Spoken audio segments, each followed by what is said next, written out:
Hello नमस्कार good afternoon. मैं हूँ सीए निशा शर्मा। आज की ये हमारी वीडियो है regarding ITR forms. There are various sources available to earn income और उन सारी इनकम्स को क्लासिफाई किया गया है under 5 heads as per income tax act. तो चलिए कौन सा आईटीआर फॉर्म एप्लीकेबल है कौन सी इनकम के लिए, वो आज की वीडियो में डिस्कस करेंगे। फर्स्ट आईटीआर 1 सहज। ITR 1 is applicable on those individual or HUFs who are earning income from salary, pension, house property income या इनकम फ्रॉम अदर सोर्सेज।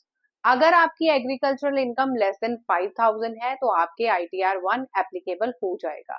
आपकी हाउस प्रॉपर्टी में अगर ब्रॉड फॉरवर्ड लॉसेस है from previous year, income from other sources है from lottery या race sources से, तो आप पे ITR 1 एप्लीकेबल नहीं होगा।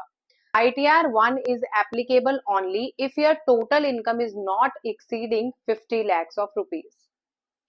ITR 2 एप्लीकेबल है उन इंडिविजुअल और HUF से जो इनकम अर्न कर रहे हैं सारी जो अभी मैंने मेंशन की है इन ITR 1।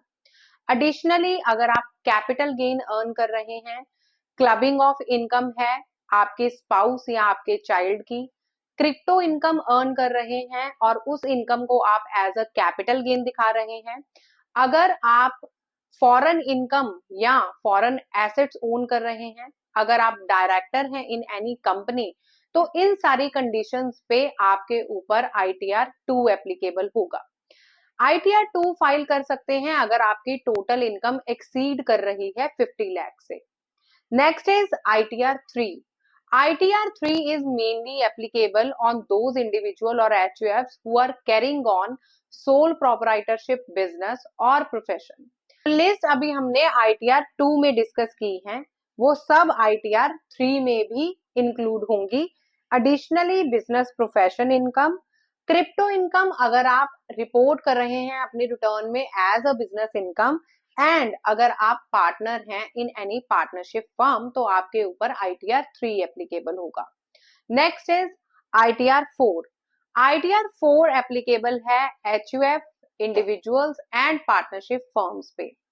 एवरी इनकम जो हम ITR 1 में डिस्कस कर चुके हैं, जैसे कि सैलरी, पेंशन, आप वन हाउस प्रॉपर्टी ओन कर रहे हैं, आपकी इनकम फ्रॉम अदर सोर्सेज है या एग्रीकल्चरल इनकम लेस देन 5,000 है तो आप ITR 4 के लिए जा सकते हैं। एडिशनली अगर आप प्रिजम्पटिव टैक्सेशन ऑप्ट करना चाहते हैं under section 44AD, 44ADA, 44AE, तो भी आपके ऊपर ITR 4 एप्लीकेबल होगा, प्रोवाइडेड कि आपकी टोटल इनकम 50 लाख से नीचे होनी चाहिए। अगर आप हाउस प्रॉपर्टी इनकम भी अर्न कर रहे हैं, सैलरी या पेंशन अर्न कर रहे हैं, तो वो 50 लाख से कम होनी चाहिए। Presumptive taxation 44AD, ADA, AE हम डिटेल में डिस्कस करेंगे अपनी नेक्स्ट वीडियो में। अगर आप चाहते हैं कि मैं उस पर डिटेल्ड वीडियो बनाऊं तो आप काइंडली मेरे कमेंट बॉक्स में कमेंट जरूर कीजिए। Next is ITR 5।